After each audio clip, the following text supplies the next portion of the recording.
This is Southern Cross News with Rachel Williams. An upgraded Mariah Island ferry service launched by the state government in Triabunna today is expected to boost tourism numbers. But the Greens say the positive hype is a ploy to deflect negative attention from the region's proposed fish farm. Mariah Island is described as the jewel in the crown on the state's east coast, attracting almost 25,000 visitors last year. You put the ferry service on, and then we believe with a good, reliable ferry service and some more trips, we can build the numbers quite dramatically. The upgraded ferry can transport 90 passengers and will make the trip 5 times a day. Those in attendance all smiles as the rope was cut.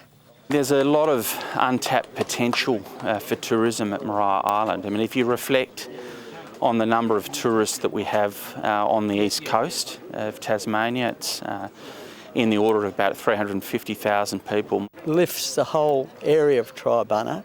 The small businesses have an opportunity now to sell their wares. There'll be more people coming through. There was 50 tourists went out this morning early. But the Greens' reaction was not on the same level. Cassie O'Connor raising concerns over the proposed Tassal fish farm at Oakhampton Bay.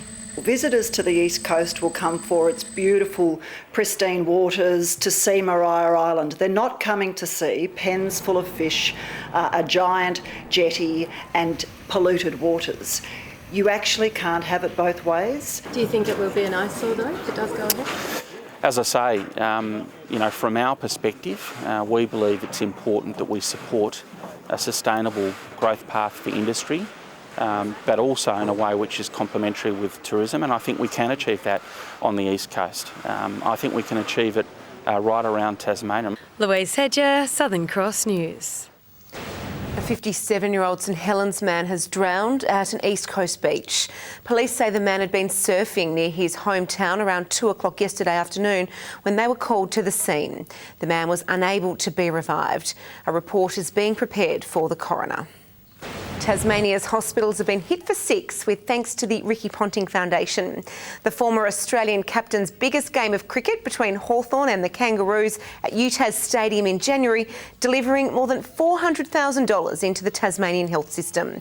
The game was promoted by the Ponting Foundation, and over 10,000 people dug deep to support the foundation's work with local children with cancer and other local health projects. A lot more of our funding is going back into my home state of Tasmania, and to be fair, we know with $426,000 that we're making a significant contribution to Tasmanian people and families up there. Ponting making the announcement pre-game at Blunston Arena in a presentation ceremony with the Premier of Tasmania, Will Hodgman. Tasmanian doctors are now better prepared when it comes to saving lives. Undergoing an advanced life support course, participants were put through their paces when dealing with cardiac arrest. It's a crucial course for doctors that will inevitably save lives. These medical professionals put to the test over cardiac arrest. Yeah, look, this has been great. I'll go back to work in ED and give me a lot more confidence as I approach patients that are looking really sick. The intensive 2-day course a chance to refresh skills and also gain confidence when faced with a life or death scenario. Done scenarios today and simulations with deteriorating patients, learning skills in terms of managing airways and dealing with circulation problems. Essentially scenarios to deal with the unwell patient. Meanwhile, UTAS took the time to say thank you to families who help support the training of our state's future doctors. Tasmania's Kids and Families program allows medical students to observe a child's development. It's so different being in a lecture and learning something to actually being out, interacting with a child and actually talking to them and seeing it all for yourself. The third-year medical students thankful to the families that helped them along the way.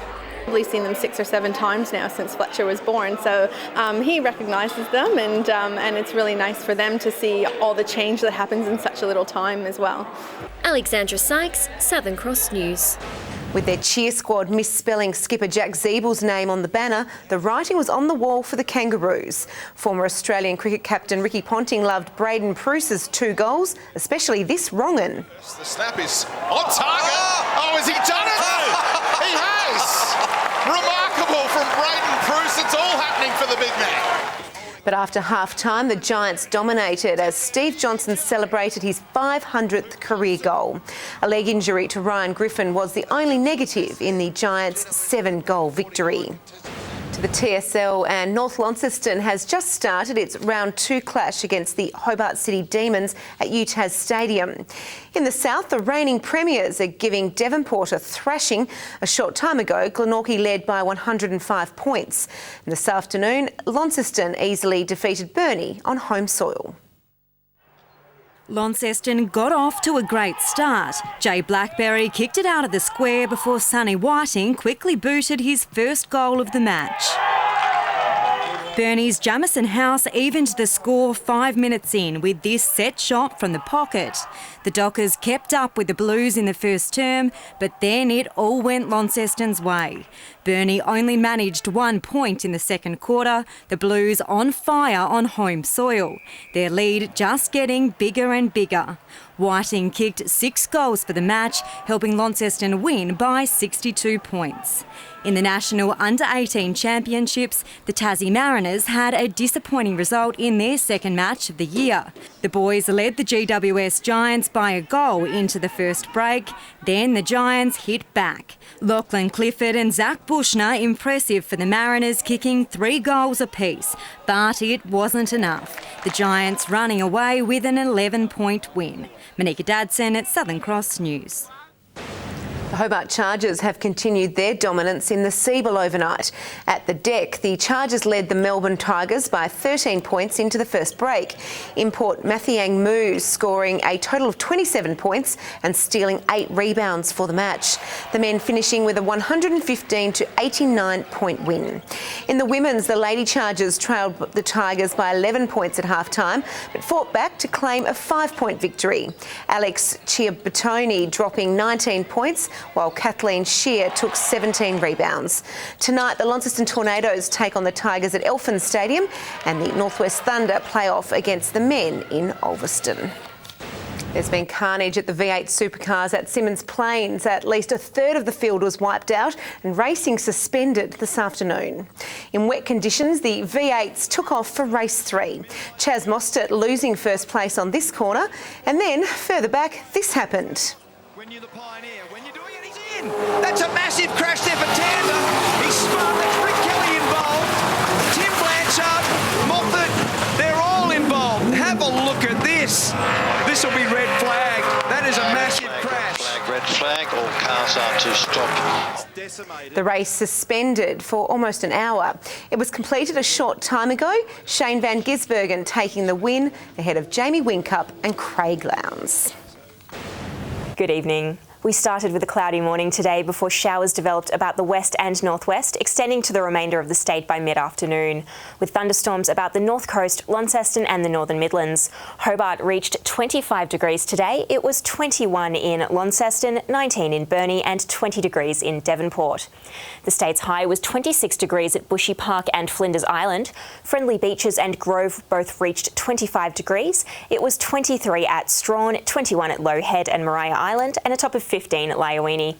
Let's take a look at the satellite. Areas of middle to high level cloud with embedded thunderstorms extending from the South Australian coast to southwest Victoria and Tasmania, associated with a cold front and prefrontal trough. Another strong cold front to the west of the state, and severe tropical cyclone Ernie is embedded within the monsoon trough over the Indian Ocean. On the close-up, a frontal cloud band moving slowly east across the state with several lines of higher cloud tops.